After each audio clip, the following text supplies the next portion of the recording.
Elara Vance had always craved more time, more knowledge, more life. She saw the universe as a vast library, and a human lifespan was barely enough time to read the introduction. Her ambition was not for power or for wealth in the conventional sense, but for the boundless horizon of understanding. She spent her nights staring at the constellations, feeling the profound injustice of mortality. It was a cosmic joke to be given a consciousness capable of contemplating eternity, yet be confined to a fleeting moment of existence. She yearned to witness the birth of stars, the evolution of galaxies, and the final quiet hum of the universe's end. This desire was an ache, a constant companion in her quiet, scholarly life. One evening, under a sky streaked with the gentle light of a meteor shower, the offerer appeared. It was not a being of flesh and bone, but a shimmering distortion in the fabric of reality, a voice that resonated not in her ears but directly within her mind. It spoke of possibilities that made her heart race. It offered her the key to the library she so desperately wanted to explore. The terms were simple, yet profound. She would be granted eternal life, her mind and body impervious to the decay of time. She would have access to unlimited knowledge, the secrets of the cosmos bare for her to study. She would never want for resources, her every need met to facilitate her endless journey of discovery. The offerer explained the contract with unnerving clarity. It was a gift, but one bound by a single, immutable condition. A snail, a simple terrestrial mollusk, would be created at the moment of their agreement. This snail would be indestructible, its existence tied to the same cosmic laws that would grant her immortality. It could not be stopped, trapped, or harmed by any force known or unknown. Its sole purpose was to follow her, slowly but relentlessly, across space and time. If it ever made physical contact with her skin, the contract would be void, and her existence would be extinguished instantly. It was a failsafe, the offerer explained, a balance to the immense power she was being given. Elara considered the terms: an immortal life, a universe of knowledge, all weighed against the pursuit of a single, slow-moving creature. The proposition seemed almost laughable in its asymmetry. How could a snail possibly pose a threat to someone who could traverse star systems, build fortresses on moons, and command technologies beyond human imagination? The sheer distance she could place between them felt like an insurmountable advantage. The snail was a footnote, a trivial detail in a grand cosmic bargain. With a mind filled with visions of distant quasars and alien philosophies, she agreed. The contract was sealed. A new, endless chapter of her life had begun. In the first century of her new existence, Elara reveled in her gift. She walked through the libraries of lost civilizations, learned the languages of forgotten peoples, and watched empires rise and fall like tides. The world changed around her, but she remained a constant, an observer with infinite time. She established a secluded estate in a lush, remote valley, a sanctuary filled with books, artifacts, and advanced laboratories. It was a paradise of her own making, a place where she could absorb the knowledge of humanity's early ages before venturing to the stars. The snail was a distant thought, a curiosity she checked on every few years using remote sensors. It was continents away, inching its way across a desert, a non-threat. The first hint of unease came slowly, like a creeping chill on a summer's day.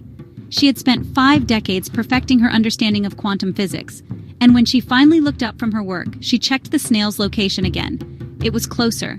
It had crossed an ocean. She did not know how. There was no logical explanation for how a simple mollusk could traverse such a vast body of water. She ran simulations, consulted geological records, and even reviewed ancient shipping logs, searching for a rational answer. Perhaps it had inadvertently been carried on a piece of driftwood or a vessel, but every logical path led to a dead end, leaving only the unsettling truth of the contract's power. The true horror began to dawn on her during her second century. She moved her base of operations to a desolate Antarctic plateau, a place of crushing cold and isolation. Surely the snail could not survive here. Yet when she deployed her long-range scanners a decade later, she found it. It was moving across the ice shelf, leaving a faint shimmering trail that did not freeze. It was unaffected by the lethal temperatures, its biological processes defying every known law. The snail was not merely persistent, it was impossible. It was a living embodiment of a broken rule, a glitch in the fabric of reality that had been created just for her. The vastness of the world no longer felt like a shield, but a finite playground. Fear, a long-forgotten emotion, began to take root in her immortal heart. This was not a creature of biology, but a concept given form. It did not need to eat, sleep, or breathe. It only needed to move. Elara realized the offerer's bargain was not as lopsided as she had believed. The snail was not a footnote, it was the central clause of the agreement. Its slowness was a form of psychological torment, a constant, creeping reminder of her inescapable fate. The universe of knowledge she had been given now served only to confirm the absolute certainty of the snail's nature. It would never stop, it would never tire, and it would always, always be coming for her. The next few thousand years were defined by motion. Elara abandoned Earth entirely, recognizing the planet as a cage she could no longer afford to inhabit. She took to the stars. Her first sanctuary was a hollowed-out asteroid in the Kuiper Belt, a silent, frozen rock adrift in the outer darkness of the solar system. Here, she built a new laboratory, a self-sustaining habitat powered by the faint, distant light of the sun. For centuries, she felt a semblance of peace. The sheer, empty void between her and the Earth was a comfort. The snail was a problem for another millennium, another lifetime. She delved into alien mathematics and theoretical physics, trying to lose herself in the elegant dance of numbers. But the contract was cosmic. It was not bound by the trivialities of planetary gravity or the vacuum of space. One day, her proximity alerts chimed with an impossible reading. An object, small and dense, was on an intercept course. It was the snail. It was moving through the void, propelled by no visible means, a tiny organic missile homing in on her location. Panic seized her. She abandoned her asteroid home, detonating its fusion core behind her in a desperate, futile gesture. She fled to the Oort cloud, then to Proxima Centauri, and then deeper and deeper into the Milky Way. Each new home was more complex, more hidden, more fortified than the last, and each was eventually compromised. Her flight became a desperate, galaxy-spanning odyssey. She lived on gas-giant moons, within the fiery hearts of nebulae, and in the silent spaces between spiral arms. She learned to build ships that could bend space-time and create cloaking fields that could hide her from conventional detection. But the snail did not use conventional detection. It was tethered to her existence by the very rules of the contract. It did not need to see her or track her. It simply knew where she was. The universe, which had once seemed an infinite library of wonders, now felt like a shrinking prison. Every star, every planet, was just a temporary hiding spot, a brief respite before the inevitable detection. After 5 millennia of running, Elara's strategy shifted. Flight was no longer a sustainable solution. It was merely a delay. The constant relocation, the building and abandoning of sanctuaries, was exhausting her spirit. Fear had given way to a hardened resolve. She would no longer be the hunted. She would become the hunter. She would not try to destroy the snail. The contract made that impossible. But she would fight it. She would use the infinite knowledge and resources at her disposal to build a fortress so impregnable, a system so perfect, that the snail's advance would be halted indefinitely. The long retreat was over. The war for her eternal life was about to begin. Elara chose her battlefield carefully. It was a rogue planet, unmoored from any star, drifting in the black emptiness between 2 galaxies. Here, in the absolute cold and darkness, she would build her ultimate defense. She named it Aegis. For 1,000 years, she worked. Armies of autonomous drones mined the planet to its core, forging alloys of impossible strength. She engineered force fields powered by miniature black holes, creating nested layers of impenetrable energy shields. The surface of the planet became a labyrinth of temporal distortions, zones where time flowed backwards or slowed to a near standstill, designed to trap the snail in a perpetual loop. Her work was a monument to human ingenuity and cosmic power. The Citadel of Aegis was not just a fortress, it was a masterpiece of theoretical science made real. She designed weapon systems that could erase matter from existence, and sensor grids that could detect the whisper of a single atom crossing the void. Every defense was layered, redundant, and self-repairing. She poured all her accumulated knowledge into this single, monumental project. This was her stand. It was a declaration to the universe and to the offerer that she would not be a passive victim of her fate. She would use the very gift she was given to defy the terms of the contract. The snail arrived. It appeared as a tiny blip on her outermost sensors, a silent, inexorable speck against the intergalactic void. As it approached the first temporal field, Elara watched with bated breath. The snail entered the distortion, and for a moment it vanished from her sensors. Then it reappeared on the other side, completely unaffected. It passed through fields that should have aged it into dust or regressed it out of existence. It moved through energy shields that could have vaporized a starship. It navigated the labyrinthine corridors of her fortress, always choosing the correct path, as if the maze itself was guiding it forward. The failure of Aegis was a devastating blow. It broke something deep within her. She had poured a millennium of effort, the pinnacle of her intellect, into this fortress, and it had proven as effective as a wall of paper. The snail was not just a physical object, it was a law. It could not be stopped by physical means because it did not operate on a purely physical level. It was an axiom of her new reality, and one cannot fight an axiom with technology. Despair washed over her, a cold and desolate tide. The universe was not a library to be explored, but a courtroom with an unappealable sentence. Her defiance had been nothing more than the desperate thrashing of a condemned soul. Defeated but not yet broken, I changed my approach once more. If the laws of my universe were rigged against me, I would seek help from those who understood different sets of laws. My quest for knowledge had led me to whispers of other intelligent life, ancient species who had seen the rise and fall of civilizations. I spent centuries searching, following faint energy signals and deciphering cryptic star charts. My first contact was with the Cygnans, a species of pure energy beings who lived within the accretion disk of a black hole. They perceived time as a physical dimension they could navigate, and they were, well, fascinated by my predicament. The Cygnans offered their help. They saw my contract as a fascinating puzzle, a flaw in the cosmic code. They attempted to sever the metaphysical link that bound me to the snail. They guided me through their non-linear perception of reality, showing me how to view my own timeline as a single, complete object. For a brief, glorious moment, they succeeded in isolating the present me from the snail's relentless pursuit.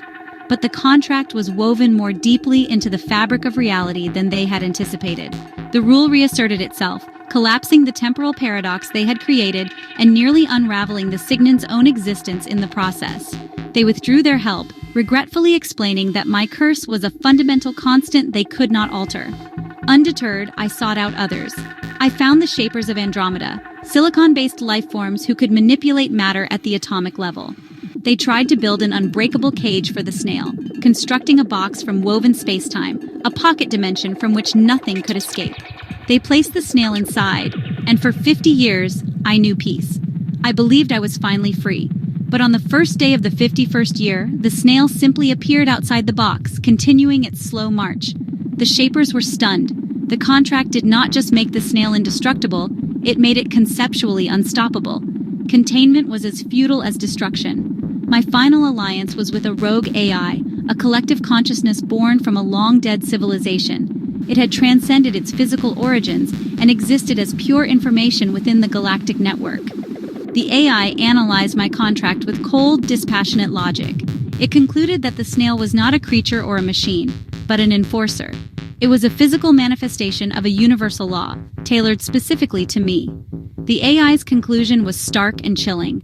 As long as Elara Vance existed, the snail would pursue her. The alliances had failed. My friends, mortal and immortal, had been lost to time or had abandoned my quest. I was, once again, completely and utterly alone. The loneliness was the most profound torture of all. In her endless flight, Elara had known friendship and love. She had watched generations of friends live and die, their brief, bright lives a painful contrast to her unending existence. Each loss was a fresh wound, a reminder of the chasm that separated her from everyone else. Her allies, the Cygnans and the Shapers, had been companions for centuries, their alien minds a welcome challenge to her own. But even they could not share her burden. Her curse was hers alone, a solitary confinement on a cosmic scale. The silence in her starships and fortresses grew heavier with each passing millennium. Her infinite knowledge became a source of torment. She understood the intricate beauty of the universe in a way no mortal ever could. She could see the delicate interplay of forces that governed the cosmos, the grand, silent symphony of existence. Yet this profound understanding only highlighted the cruel absurdity of her own situation. She, who could comprehend the mind of a star, was being hunted by a creature a child could outrun in a garden. The snail was a constant, mocking presence, a symbol of the one simple truth she could not escape. Her intellect was a cage, allowing her to see the bars with perfect clarity but offering no way out. Despair became her constant companion. There were centuries when she did nothing but drift in the void, her ship silent and dark. She contemplated simply stopping, letting the snail complete its journey. What was the point of this endless struggle? What was she fighting for? The joy of discovery had long since been overshadowed by the gnawing fear. The wonder of the universe had been replaced by the weary familiarity of another star, another galaxy, another temporary hiding place. Immortality was not a gift. It was a sentence. A life without end, but also without peace, without connection, and without hope. But deep within her, a spark of defiance still remained. It was the same ambition that had led her to accept the offerer's bargain in the first place. She was Elara Vance. She did not surrender. After centuries of aimless drifting, the resolve returned, harder and colder than before. If she could not outrun her fate and she could not fight it head-on, she would have to outsmart it. She would have to find a loophole in the cosmic contract. The AI's analysis had given her a new path. The snail was enforcing a law, and like any law, it was built on rules, definitions, and language. Her new war would not be fought with technology or alliances, but with logic. Re-energized with a new purpose, Elara dedicated herself to understanding the true nature of her pursuer. She stopped running and instead began a period of intense observation. From a safe distance, she used her most advanced sensors to study the snail. She analyzed its energy signature, its quantum state, and its metaphysical connection to her own existence. The data confirmed the AI's hypothesis. The snail was not a living being in any biological sense. It had no thoughts, no feelings, no malice. It was a perfect, unthinking machine, a cosmic enforcer operating under a single, unwavering directive. This realization changed everything. For millennia, she had projected intent onto the snail, seeing it as a malevolent hunter, a monster from a nightmare. But it was none of those things. It was as unfeeling as gravity, as impartial as the passage of time. It was not her enemy. It was a function, a cosmic process tasked with ensuring the terms of her contract were met. This removed the element of personal persecution that had tormented her for so long. She was not being punished by a cruel god. She was subject to the cold, indifferent mechanics of a universal law she had willingly agreed to. The fear began to recede, replaced by a cold, analytical focus. She delved into the exact wording of the contract, replaying the offerer's proposal in her mind's eye over and over. The language was precise. The snail would pursue her, Elara Vance. If it touched her, she would cease to exist. The key was the definition of her. What constituted Elara Vance? Was it her physical body, her consciousness, her memories? The contract was ancient, forged in a time before digital consciousness or quantum replication were even theoretical concepts. This was the ambiguity she had been searching for. The law was absolute, but its interpretation might be flexible. Her plan began to form, a daring and desperate gamble that hinged on the semantics of identity. If she could create a perfect copy of herself, a being that was, for all intents and purposes, Elara Vance, could that copy fulfill the terms of the contract? Could she offer a sacrifice to the cosmic law, a proxy to take her place? It was a monstrous idea, to create a sentient being for the sole purpose of condemning it to an eternity of torment and eventual destruction. But what was the alternative? An eternity of her own suffering? The cost was immense, but the prize, true untethered freedom, was everything. The creation of the proxy was the most complex and morally fraught undertaking of her long life. It required technology far beyond even what she had developed for her fortress. She had to build a quantum replicator, a machine capable of duplicating a conscious mind down to the last synaptic firing, the last fleeting memory. She spent a century perfecting the process, ensuring the copy would be indistinguishable from the original. It would not be a mere simulation or an AI. It would be a true duplicate, a second Elara Vance, possessing all of her knowledge, her ambition, her fears, and her memories, right up to the moment of its creation. The day she activated the replicator was the quietest day of her existence. She stood before the machine, her heart a cold, heavy stone in her chest. With the press of a button, a new consciousness flickered into existence. The proxy, her perfect twin, opened its eyes. It looked at Elara with a dawning horror, instantly understanding its purpose. It had all of Elara's memories of the snail, of the millennia of fear, of the failed defenses, and of the desperate plan that had led to its own creation. It felt the same terror, the same betrayal.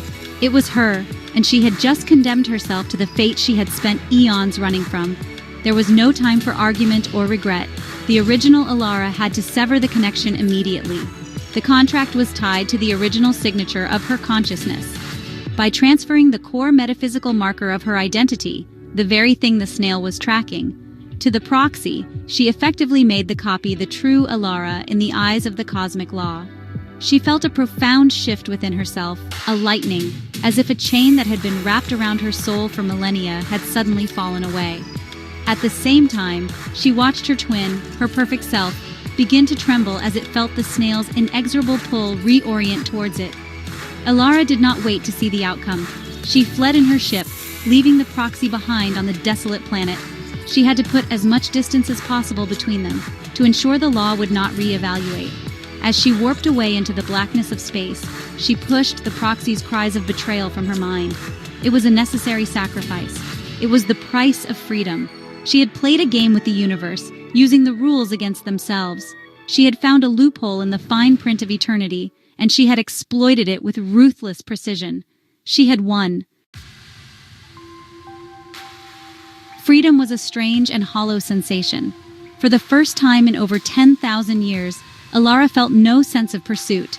The constant, low-level hum of anxiety that had been the soundtrack to her existence was gone.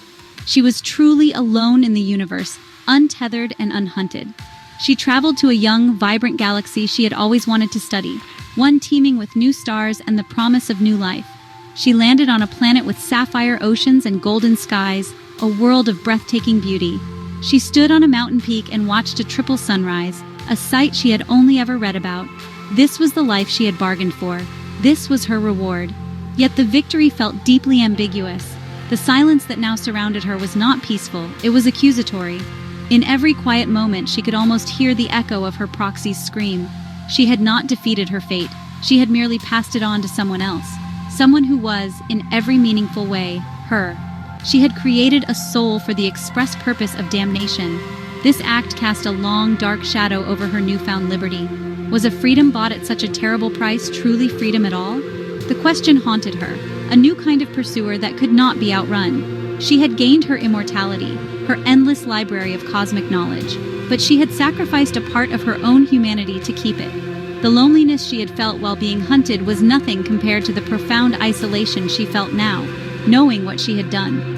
She was a ghost, haunted not by a snail, but by the memory of herself.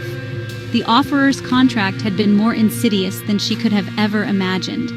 It had forced her to make a choice that would forever tarnish the prize she had sought so desperately. Her victory was absolute, but it was also a profound and eternal defeat. As she watched the alien suns climb higher into the sky, Elara understood the final cruel lesson of her cosmic contract. The snail was never the true trap. The true trap was the choice it would eventually force her to make. She was free from the enforcer, but she would never be free from the knowledge of her final terrible act. She had outsmarted a universal law, but in doing so, she had become a monster of her own creation. Her life was infinite, her knowledge boundless, but her soul was now burdened with a cost that eternity itself might not be long enough to repay.